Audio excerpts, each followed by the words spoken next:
Gang, check this out. This is a list of all the corporatist globalist media layoffs, furloughs, and closures that have been caused by the coronavirus. It's nothing short of stunning. But as we're going to find out in this video, the mainstream Marxist media was already falling apart even before the advent of COVID-19. We're going to take a look at the current crisis of the mainstream media as they're quite literally collapsing right before our very eyes. And we're going to see precisely why they have only themselves to blame. You're not going to want to miss this. Greetings, everyone. Dr. Steve here with you. I certainly hope you're all having a safe and sound week. If this is your first time here at this channel and you're looking for a daily white pill of encouragement to help you counter all the ridiculous fake news that's out there from the ever-dwindling corporatist globalist media, then you have found your oasis here. We post 2 videos a day analyzing current events and analyze some super awesome conservative trends so that you can live in the present in light of even better things to come. So make sure to smack that bell and subscribe button. You're not going to want to miss a single video where we analyze together the inevitable collapse of globalism and the unstoppable rise of a new conservative age. So let's start off with our video chat question for the day. Do you believe that COVID-19 is killing the mainstream media? Let us know in the comments section below. Do you believe that COVID-19 is indeed killing the mainstream media? Because that's certainly what a number of media outlets are claiming.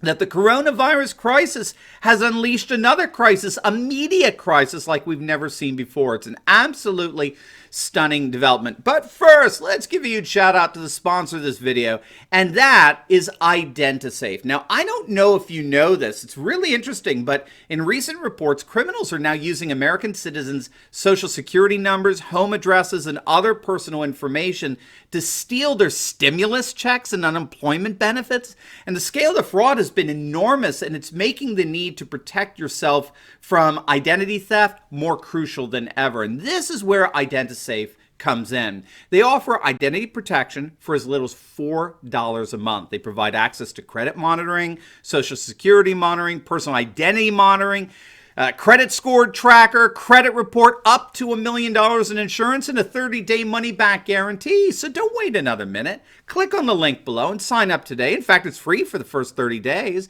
And they're also offering a 50% off discount to new customers. So don't wait. Click on the link below and get IdentiSafe to make sure that your identity is safe today. All right, let's dive in here, gang. There have been a number of articles coming out of late detailing the extraordinary and colossal fall of the mainstream media as a result of the coronavirus crisis. So let's go back to that list. I mean, it's really nothing short of mind-blowing. This is a list compiled by the Poitner Institute for Media Studies. Now look at it. This is a list of all the media layoffs, furloughs, closures that have been caused by the coronavirus. Now, as we'll explore in just a moment, it is a bit misleading to say that since many of these outlets were already struggling before the advent of COVID-19. But nevertheless, this will give you an idea of just how devastating the virus has been to the corporatist globalist media in the last few months. Now, here are some of the hardest hit left-wing outlets, all right?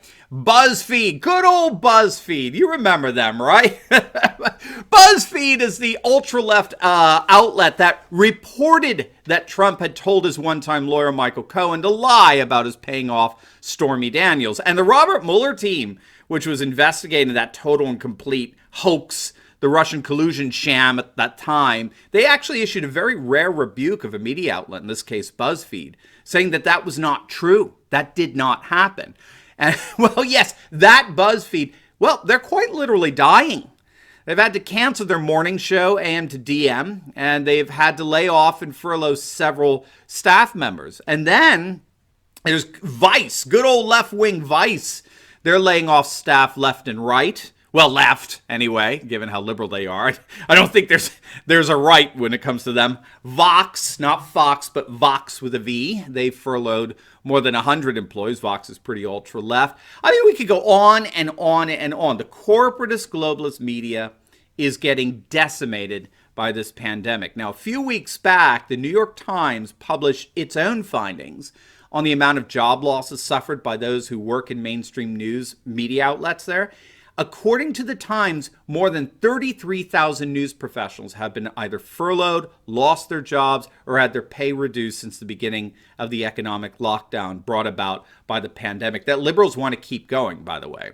According to the chief economist at Indeed.com, new listings for jobs in the media have fallen 35% in the 60 days before April 3rd as compared to the same time period last year. He compared as well to the overall drop in job offerings, which has been a drop of around 24%, which indicates that the news media has been hit exceptionally hard. Now, this news is coming out around the same time that NPR, National Public Radio, announced that they'd be slashing executive pay as their company faces massive revenue losses as a result of advertising drying up throughout this whole coronavirus pandemic. Now, the important thing to understand here, what we need to underline, is that this media crisis emphatically did not begin with the COVID-19 pandemic. This has been an ongoing trend. Indeed, the British Guardian understands this in reporting on the shutting down of over 150 Australian newsrooms since January key of last year. Note how they put it. The COVID-19 crisis has caused nothing less than a deepening of this media crisis. This is a media crisis that has not been caused by coronavirus, but it's rather been exacerbated or worsened as a result of the pandemic, have been traced back to January 2019. A full-fledged media collapse was already well underway long before the coronavirus appeared, and that explains a lot because in many respects, the mainstream Marxist media turns out to be a textbook victim of the virus. The media had a kind of medical precondition that put it in a weakened state, and its immune system was no match for when the virus ended up showing up. And so, like so many elderly victims, the legacy media is dying as a result of contracting this virus.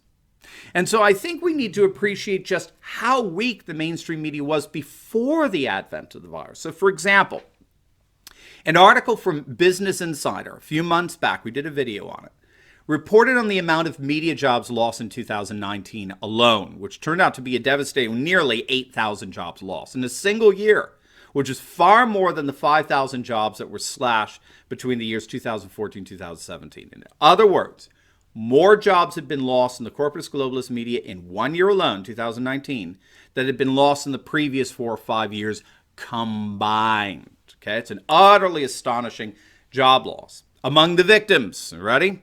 CNN, they lost 100 jobs. What do you know? BuzzFeed back then, they had to slash 200 jobs. Right now, it's even worse. Vice Media back then, they actually lost 265 jobs. NBC slashed over 80 jobs. The Washington Post Express got rid of 20. Think Progress, the ultra-liberal digital site Think Progress, they got completely shut down. They ain't progressing no more. But outside of closing completely, perhaps the worst victim seems to be the ultra-liberal Huffington Post. They suffered a horrific 800 layoffs. Breitbart, too, reported a recent Pew study that found that 36% of the largest newspapers across the United States, as well as at least 23% of the highest traffic digital news outlets, experienced layoffs between the years 2017 and 2018. See a pattern? So what's going on with this pandemic in terms of layoffs and furloughs is not new. It's just been exacerbated. It's been intensified. And this is largely because, as we detail each and every day on this channel, this is because the world is increasingly moving away from the worldview of the corporatist globalist media. The corporatist globalist media is rooted in an old, now highly discredited, rejected worldview known as modernity. And modernity, simply put, is the enthronement of scientific rationalism as the one true way of understanding the world. A one-size-fits-all form of knowledge superimposed on all people's times and places. And what scholars have noticed is that global populations simply don't believe that anymore. In fact, Western cultures in particular become what we call postmodern, in that they're increasingly rejecting modernity in favor of a plurality of cultural ways of knowing and being in the world. But the key to that, however, is that even though people rejected modernity, that hasn't stopped our Western elites, our political, corporate, particularly our media elites, from continuing to export modernity in the form of globalization and in the form of political correctness. In other words, our media elite are trying to export the fruit of modernity, even though its roots have rotted out. But if populations have rejected that one-size-fits-all philosophical system, then inevitably they're going to reject a one-size-fits-all political, economic, and yes, corporatist, globalist media system. And that's precisely what's happening. More and more people, by the tens of millions, are simply no longer interested in the worldview of the mainstream Marxist media. And so they're turning them off. And this is all going on as the rise of the right-wing media is absolutely flourishing. A number of outlets have recognized that conservative media is thriving at the very time the ultra-left mainstream Marxist media is collapsing.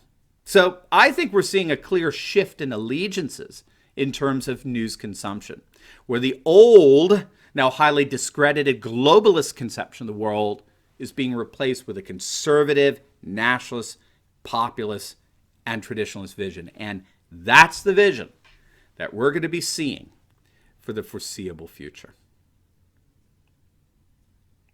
Now, before you go, you will definitely want to check out my brand new video. I just uploaded it on the media panicking over Trump's soaring approval ratings and the coming red wave in November. It's going to absolutely make your day. So make sure to click on the link, and I will see you over there.